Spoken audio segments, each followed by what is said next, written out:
Kisah Kembang Kecubung.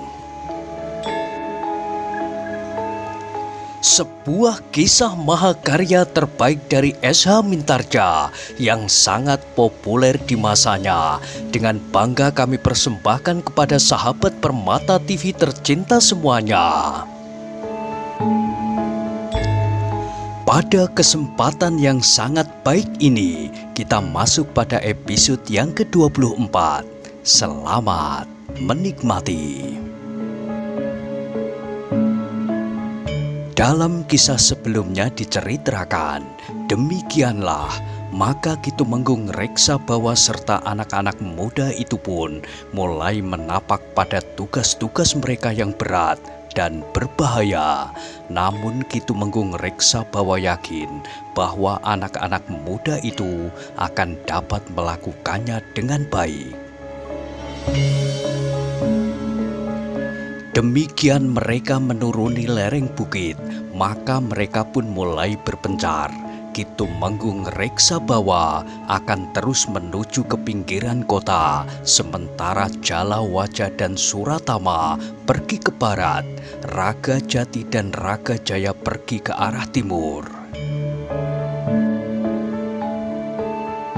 Ketika langit menjadi semakin panas oleh sinar matahari yang memanjat semakin tinggi, maka Jalawajah dan Suratama pun berhenti di salah sebuah kedai yang berjajar di depan sebuah pasar yang ramai.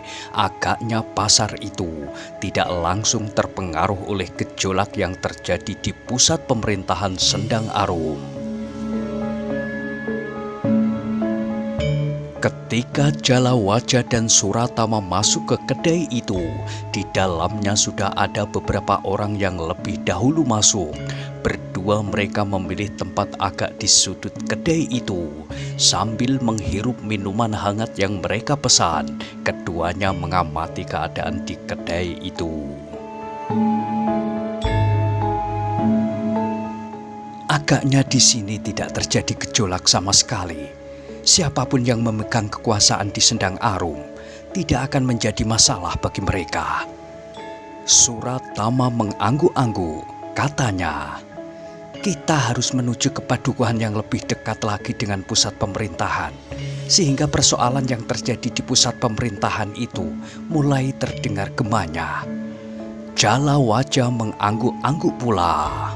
Sambil makan beberapa potong makanan, mereka mendengarkan pembicaraan beberapa orang yang berada di kedai itu. Ternyata yang mereka bicarakan adalah persoalan-persoalan yang berhubungan dengan kesibukan mereka masing-masing. Namun tiba-tiba orang-orang yang berada di kedai itu terdiam. Mereka menundukkan kepala mereka dan memperhatikan makanan atau minuman yang dihidangkan di hadapan mereka. Jalawajah dan Suratama pun termangu-mangu sejenak. Namun kemudian mereka pun melihat 4 orang anak muda dengan pakaian yang bersih, rajin serta tergolong mahal memasuki kedai itu. Sudah lama aku tak datang kemari, Kang, berkata seorang di antara mereka berempat. Iya, Den, jawab pemilik kedai itu. Kemana saja Raden selama ini?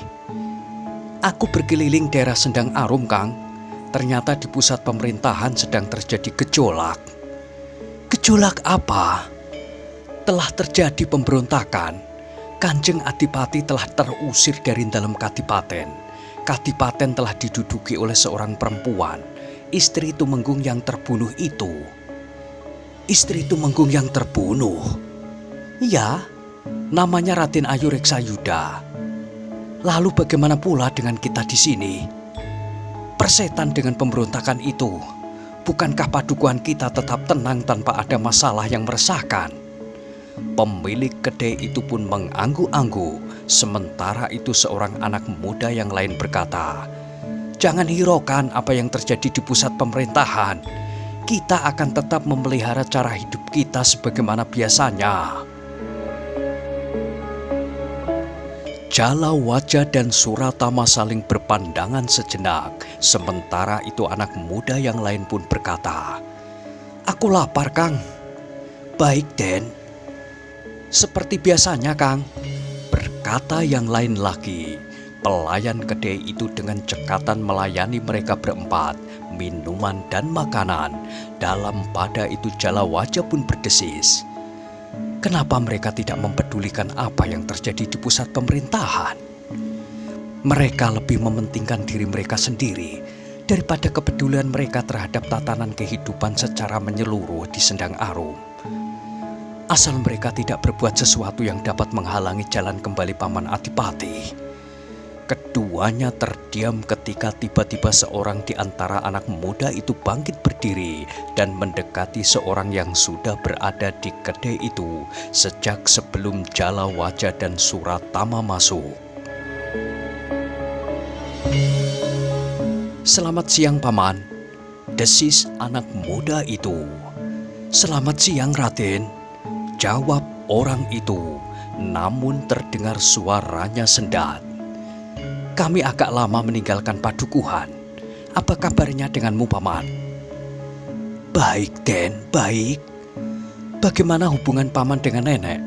Masih tetap baik seperti saat aku pergi?" Iya, Den. Nenek telah bercerita tentang Paman. Tetapi itu hanya karena keadaan saja, Den. Aku tidak akan pernah ingkar akan janjiku. Seharusnya Paman bersikap baik pada nenek. Paman harus memenuhi kewajiban Paman seperti saat Paman memerlukannya. Iya, Den, iya. Aku juga bermaksud seperti itu. Tetapi keadaan saja yang memaksa aku harus menundanya barang 1-2 pekan. Paman, sekarang kami sudah kembali. Mudah-mudahan keadaan Paman sudah berubah, sehingga Paman dapat memenuhi kewajiban Paman kepada nenek. Iya, Den. Tetapi aku masih minta waktu barang sepekan.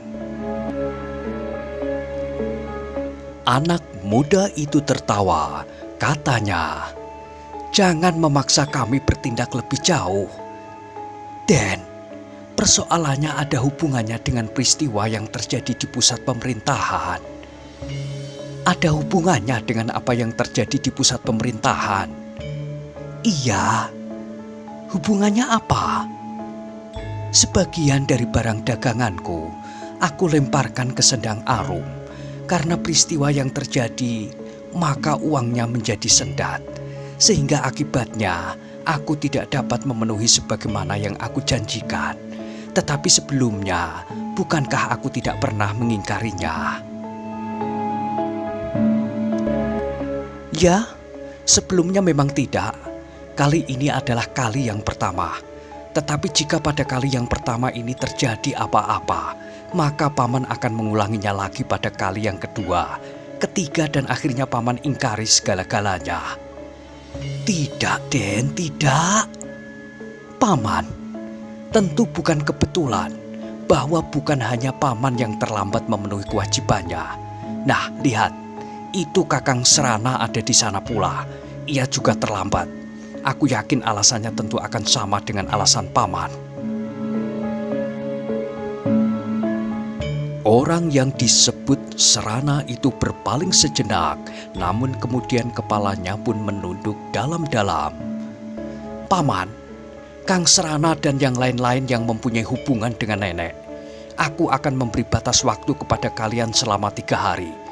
Dalam 3 hari, maka semua kewajiban kalian harus kalian penuhi." "Tetapi bagaimana dengan peristiwa yang terjadi di Sendang Arum, Den? Bukankah itu merupakan satu kecelakaan yang berada di luar kemampuan kami untuk mengatasinya? Kita tidak usah mempedulikan apa yang terjadi di pusat pemerintahan itu.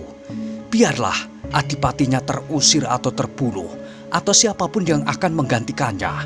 Apakah ia seorang pemberontak atau bukan? Tetapi kalian harus segera memenuhi kewajiban kalian." "Dari mana kami dapatkan uang untuk memenuhi kewajiban itu, Raden?" Kenapa paman justru bertanya kepadaku? Kang Serana juga akan bertanya kepadaku, dari mana ia mendapatkan uang. Demikian pula yang lain-lain. Lalu bagaimana aku harus menjawab? Sungguh, Den, aku mohon diberi kesempatan. Meskipun di Sendang Arum sedang terjadi kemelut, tetapi aku akan pergi ke sana, menemui langgananku. Mungkin ia dapat memberikan jalan keluar. Bukankah aku sudah memberimu waktu 3 hari? Kalau malam nanti kau berangkat ke Sendang Arum, maka esok pagi kau sudah akan berada di Sendang Arum. Kau mempunyai waktu sehari. Di malam hari kau kembali pulang, sehingga kau masih mempunyai waktu sehari sampai batas waktu yang aku berikan. Apakah mungkin aku berjalan 2 malam sehari terus-menerus tanpa beristirahat dan tidur? Wadahku tidak akan kuat, sehingga aku akan dapat menjadi sakit. Akibatnya akan menjadi lebih buruk lagi. Baiklah, terserah kepada paman. Yang penting dalam 3 hari, paman dapat memenuhi kewajiban paman kepada nenek. Nah, paman tahu, jika paman gagal memenuhi kewajiban paman, maka paman akan berurusan dengan kami. Aku mohon pengertian, Raden. Nenek pun minta pengertian paman, Kang Serana dan yang lain. Jika kalian tidak memenuhi kewajiban kalian, maka nenek akan mengalami masa-masa suram yang tidak pernah diharapkannya. Tetapi, sudahlah paman, potong anak muda itu. Tidak ada yang perlu dibicarakan. Aku percaya kepada paman. Selama ini paman tidak pernah ingkar akan janji paman. Hanya pada saat kami tidak ada, kebetulan paman mengalami kesulitan. Tetapi sekarang kami sudah kembali. Aku harapkan kesulitan paman sudah teratasi. Yang disebut paman itu menarik nafas panjang, namun ia pun masih bergumam. Terkutuklah pemberontakan yang telah mengacaukan perdaganganku. Jangan menyalahkan siapa-siapa, paman. Sudah aku katakan bahwa nenek tidak peduli apakah adipatinya mati dan berganti 5 kali. Yang penting uang nenek itu kembali. Aku mengerti, Raden. Jika aku mengutuk pemberontakan itu, karena pemberontakan itu telah menutup putaran uang yang aku jalankan itu. Namun tiba-tiba saja jala wajah bergumam seakan-akan kepada diri sendiri. Memang terkutuklah pemberontakan itu.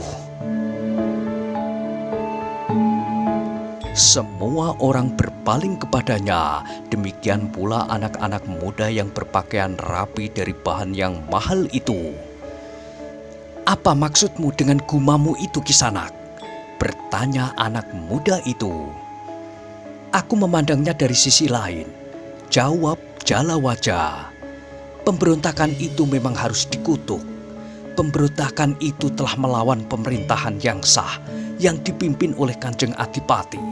Meskipun padukuhan ini terletak jauh dari pusat pemerintahan, tetapi rakyat di Sendang Arum harus menentukan sikap.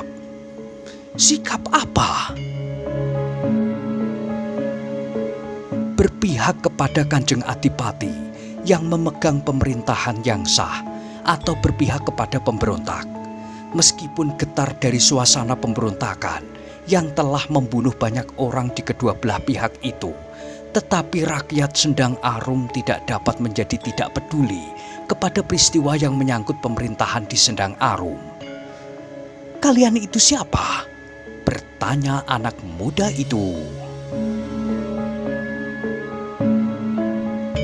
Kami adalah bagian dari anak-anak muda di Sendang Arum.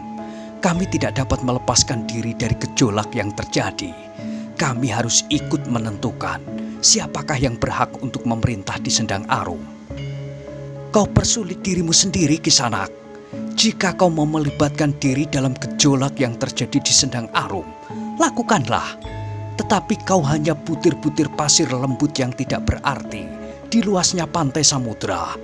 Sikap dan kepedulianmu tidak akan ada artinya apa-apa.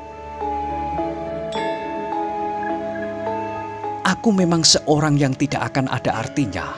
Tetapi jika semua anak-anak muda dan bahkan seluruh rakyat Sendang Arum bersikap, maka sikap kita tentu akan mempunyai arti. Kau tidak usah bermimpi. Kalau kau ingin melibatkan diri, lakukanlah. Jangan seret kami ke dalam gejolak yang tidak kami mengerti. Bukankah pengaruhnya sudah terasa? Tidak, pengaruhnya tidak terasa. Kaulah yang tidak peka menanggapi suasana. Bukankah orang yang kau sebut paman itu tidak dapat memenuhi kewajibannya karena ada gejolak di Sendang Arum? Seandainya yang kemudian berkuasa adalah para pemberontak, bukankah mereka dapat menyusun paugeran dan tatanan baru di Sendang Arum ini? Tatanan itu akan dapat menguntungkan bagi mereka yang menjalankan uangnya dengan menghisap sesamanya karena bunganya yang tinggi.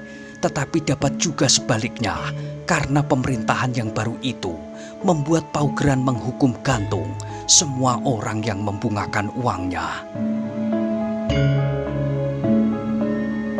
Anak muda itu termangu-mangu sejenak, namun kemudian katanya, "Sudahlah, jangan mencampuri persoalan kami.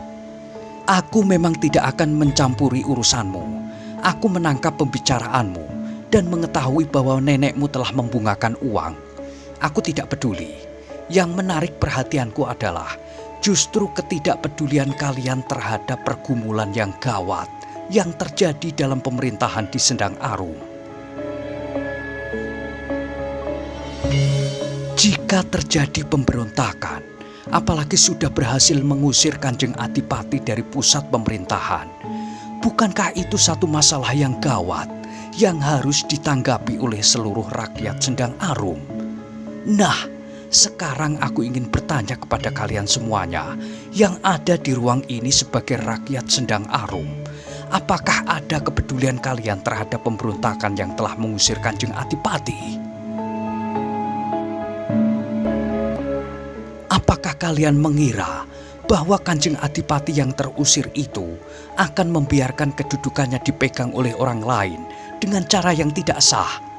Nah, jika terjadi gejolak, benturan kekuatan atau katakanlah perang antara kekuatan yang mendukung Kanjeng Adipati dan kekuatan yang mendukung para pemberontak, apa yang akan kalian lakukan?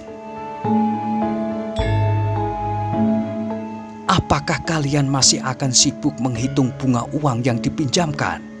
Sibuk mengejar orang-orang yang berhutang tetapi belum dapat membayar kembali hutangnya bersama bunganya? Atau justru memanfaatkan kesempatan itu untuk tidak membayar hutang? Yang semuanya itu dilakukan tanpa menghiraukan siapakah yang akan menang dan siapakah yang akan kalah dalam perang antara Kanjeng Adipati dengan para pemberontak. Anak-anak muda itu termangu-mangu sejenak, namun pernyataan jala wajah itu telah menarik perhatian orang-orang yang berada di kedai itu. Apakah mereka akan bersandar pada keadaan lingkungan mereka yang tidak tersentuh oleh kegelisahan karena terjadi pemberontakan? Tetapi jika di Sendang Arum benar-benar ada penguasa baru, apakah kekuasaannya akan berpengaruh baik atau berpengaruh buruk? Namun bagaimanapun juga, Kanjeng Adipati adalah penguasa yang sah di Kadipaten Sendang Arum. Tetapi ternyata anak-anak muda itu bersikap lain. Seorang di antara mereka yang masih duduk di tempatnya segera bangkit berdiri. Seorang anak muda yang bertubuh tinggi, berdada bidang dengan bahu dengan lengan yang kekar. Kisanak, jika kau menaruh kepedulian yang besar terhadap peristiwa di Sendang Arum, pergilah ke Sendang Arum. Kau tidak usah berusaha mempengaruhi ketenangan hidup di lingkungan ini. Agar nenekmu dapat membungakan uang tanpa terganggu? Antara lain memang demikian. Karena itu diamlah. Jangan berbicara lagi tentang kekisruhan yang terjadi di Sendang Arum. Jangan berbicara lagi tentang pemberontakan yang sudah berhasil mengusir Kanjeng Adipati. Tetapi bukankah kau yang mula-mula mengatakannya bahwa telah terjadi guncangan-guncangan yang berbahaya di pusat pemerintahan? Bukankah kau yang mengatakan bahwa dalam kadipaten telah diduduki oleh seorang perempuan yang bernama Raden Ayu Reksayuda? Iya. Kemudian kau begitu saja mengharap kita semuanya yang ada di sini melupakan berita itu? Iya. Tidak. Kita harus menaruh perhatian yang besar pada berita itu.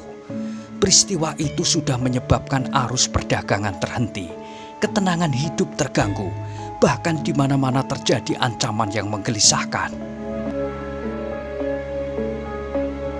Bahkan kau tidak mengakui gangguan arus perdagangan dengan memaksa orang-orang yang meminjam kepada nenekmu untuk memenuhi janjinya tanpa menghiraukan apa yang sudah terjadi di pusat pemerintahan Sendang Arum. Cukup! Bentak anak muda yang bertubuh tinggi besar dan kekar itu. Apa maumu sebenarnya? Aku ingin semua orang Sendang Arum mempedulikan persoalan yang mendasar yang terjadi di tanah kelahirannya ini, bukan semata-mata mementingkan diri sendiri. Kisanak, kau tidak dapat menggurui kami. Pergilah sebelum kami menjadi marah. Kau mengusir aku. Apakah hakmu mengusir aku dari kedai ini? Aku akan berada di sini sampai esok atau bahkan lusa. Aku akan berbicara kepada setiap orang agar mereka mempedulikan apa yang terjadi di Sendang Arum. Aku akan mengajak mereka menegakkan paugeran dan tatanan yang berlaku. Bahkan aku akan mengajak seluruh rakyat Sendang Arum menghukum pemberontakan ini. Kau sudah gila. Kau siapa, Kau kira kau mempunyai kekuasaan untuk mengerahkan rakyat Sendang Arum?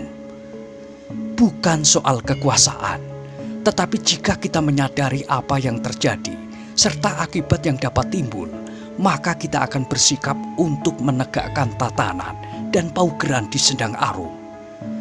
Persetan kau orang gila. Pergi atau aku akan memaksa kalian berdua pergi. Kami tidak akan pergi. Jika demikian, kami akan melempar kalian berdua keluar dari kedai ini. Itu tidak perlu. Kami berdua dapat keluar sendiri. Tetapi seterusnya, kami akan berbicara di depan pasar bahwa kita harus menegakkan tatanan dan paugeran. Kita harus menumpas pemberontak yang timbul di Sendang Arum, sekaligus memberantas mereka yang membungakan uang dengan bunga yang justru mencekik leher dengan pura-pura membantu, namun akibatnya justru sebaliknya. Setan kau, kami akan membungkam mulutmu. Kita selesaikan persoalan kita di luar, jangan di dalam, karena kita akan merusakkan perabot kedai ini. Jala Wajah pun bangkit sambil berdesis. Marilah, kita beri anak-anak bengal ini sedikit peringatan, agar mereka tidak mementingkan diri sendiri saja, justru pada saat Sendang Arum sedang bergejolak. Suratama pun bangkit. Keduanya berjalan dengan tenang ke pintu kedai itu. Kemudian dengan tenang pula, keduanya turun ke halaman. Pemilik kedai itu menjadi berdebar-debar. Keempat orang anak muda yang berpakaian rapi dan terbuat dari bahan yang mahal itu adalah cucu seorang perempuan yang memiliki pengaruh yang besar di padukuhan itu. Mereka adalah anak-anak muda yang ditakuti. Meskipun sikap mereka kadang-kadang baik, tetapi mereka adalah kepanjangan tangan nenek mereka untuk memungut pembayaran hutang dari orang-orang yang berhutang pada neneknya dengan bunga yang tinggi. Tetapi pemilik kedai itu, bahkan pelayannya, tidak sempat memberi peringatan kepada kedua orang anak muda yang tidak mereka kenal itu. Apalagi mereka berdua, bahkan seandainya mereka berjumlah sama dengan 4 orang pemungut cicilan hutang itu, agaknya sulit bagi mereka untuk mengimbanginya. Beberapa saat kemudian, maka Jala Wajah dan Suratama sudah berada di halaman kedai itu. Dalam pada itu keempat orang anak muda yang berpakaian rapi itu pun sudah keluar pula dari kedai itu. Anak muda yang bertubuh tinggi, berbadan kekar itulah yang berdiri di paling depan. Dengan nada yang berat orang bertubuh raksasa itu pun berkata, "Masih ada waktu anak-anak, pergilah. Jika kalian tidak mau pergi, maka kalian akan menyesal." Tentu saja aku tidak dapat pergi begitu saja. Aku belum membayar harga minuman dan makanan yang aku minum dan aku makan. Maka aku dapat dituduh berbuat curang. "Pergilah, aku yang akan membayarnya." "Tidak, aku mempunyai uang cukup." "Jadi apakah aku harus memaksamu pergi?" "Tidak seorang pun dapat memaksa kami sebelum kami ingin pergi." "Kau sangat menjengkelkan." "Sudahlah Kisanak, jangan hiraukan kami. Biarkan kami lakukan apa yang ingin kami lakukan. Bukankah yang kami lakukan justru akan berarti bagi Sendang Arum?" Berkata Suratama, "Kisanak, jangan mempersulit diri sendiri. Lakukan apa yang akan kau lakukan." "Kalian mau pergi atau tidak?" bentak anak muda yang bertubuh tinggi kekar itu. Namun Suratama menjawab tegas, "Tidak." "Bagus, jika kalian tidak mau pergi, maka aku akan memaksa kalian." Ketika orang anak muda yang lain bergeser mendekati Jalawajah dan Suratama, maka anak muda yang bertubuh tinggi besar itu pun berkata, "Serahkan mereka kepadaku. Aku akan mengusir mereka. Jika mereka tetap tidak mau pergi, maka mereka akan menyesal. Jika mereka akan menjadi kesakitan, bukan salahku." "Kau akan menyakiti kami?" bertanya Jalawajah. "Ya, jika kalian berdua tidak mau pergi." "Bagaimana jika kami yang menyakiti kalian?" "Iblis kau, jika kalian memang akan memberikan perlawanan, bersiaplah." Jalawajah dan Suratama pun bersiap. Mereka tidak tahu seberapa tinggi ilmu anak muda yang bertubuh raksasa itu. Tetapi menurut pengamatan mereka, anak muda itu tentu akan lebih banyak mengandalkan kekuatannya saja daripada ilmu kanuragan. Meskipun mungkin anak muda itu juga pernah berguru. Jalawajah dan Suratama itu pun kemudian bergeser justru saling mendekat. Jalawajah masih juga sempat berbisik, "Kita buat anak muda ini jerah." Suratama pun mengangguk kecil. Sejenak kemudian, maka anak muda bertubuh raksasa itu melangkah mendekati Jalawajah dan Suratama, sementara kedua orang anak muda itu telah mempersiapkan diri sebaik-baiknya. "Aku bukan orang yang licik, yang mengambil kesempatan sebelum lawanku benar-benar siap." "Kami sudah siap," sahut Jalawajah. Anak muda bertubuh raksasa itu menggeram. Sementara itu ketiga orang kawannya berdiri termangu-mangu. Mereka tahu benar akan kekuatan dan kemampuan kawannya yang bertubuh tinggi kekar dan sedikit angkuh itu.